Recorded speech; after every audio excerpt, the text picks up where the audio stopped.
Berdasarkan data dari Dinas Kesehatan Kendal, saat ini angka kasus COVID-19 di Kabupaten Kendal berjumlah 254 kasus.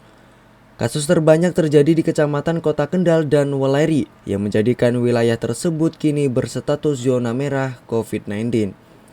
Mengantisipasi lonjakan kasus COVID-19, Rumah Sakit Daerah sudah menyiapkan ruang isolasi.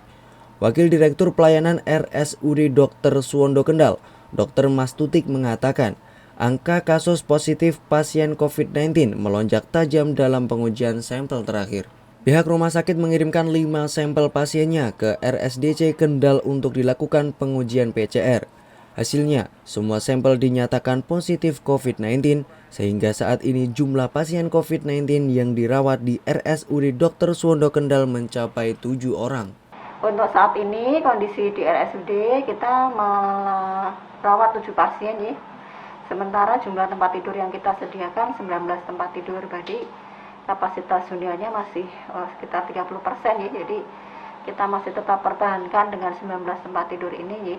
Kecuali nanti ketika huniannya sudah naik ya, atau 80%, nanti kita berencana untuk menambah tempat tidur.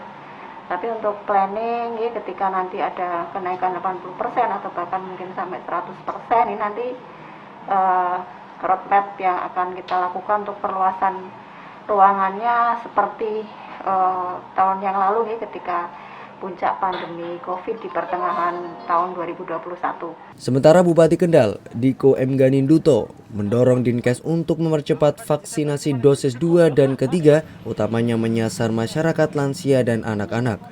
Ia juga menegaskan kepada semua rumah sakit agar menyiapkan ruang isolasi khusus COVID-19 bagi warga yang mengalami gejala sedang hingga berat, termasuk yang memiliki penyakit penyerta.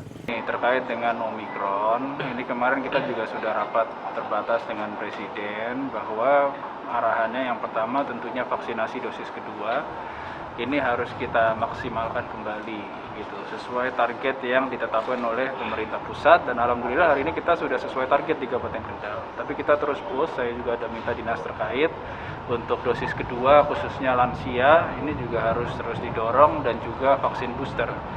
Jadi itu yang menjadi fokus yang pertama. Fokus yang kedua, kita pastikan semua pasien yang terpapar COVID-19 Omikron ini agar yang gejalanya sedang dan ringan ini untuk isolasi mandiri atau isolasi terpusat. Gitu. Jadi yang masuk ke rumah sakit itu hanya yang sedang dan berat. Nah, ini kita identifikasi. Yang ketiga tentunya terkait dengan bor. Jadi kita kalau melihat Omikron ini, kita lihat dari bornya seperti apa. Jadi lonjakan yang tinggi sekarang di Kabupaten Kendal, kalau kita lihat, kita imbangi dengan bornya, ini kita masih relatif aman. Jadi memang ini akan diprediksi lonjakan kasusnya akan lebih tinggi dari Delta, tapi angka bor dan angka kematiannya itu akan jauh lebih rendah gitu. Jadi kita tetap memastikan bahwa protokol kesehatan tetap dijaga, itu arahan yang ketiga. Fokusnya menggunakan masker. Jadi ruang-ruang terbuka, semua kegiatan-kegiatan kemasyarakatan kita pastikan Satgas hadir di sana, memastikan bahwa protokol kesehatan masker itu tetap berjalan. Diko meminta kepada masyarakat Kendal agar meningkatkan kembali protokol kesehatan masing-masing. Pihaknya juga akan memastikan bor di rumah sakit tercukupi untuk mengantisipasi jika terjadi lonjakan kasus dalam waktu dekat. Dari Kendal, tim Liputan TVku melaporkan.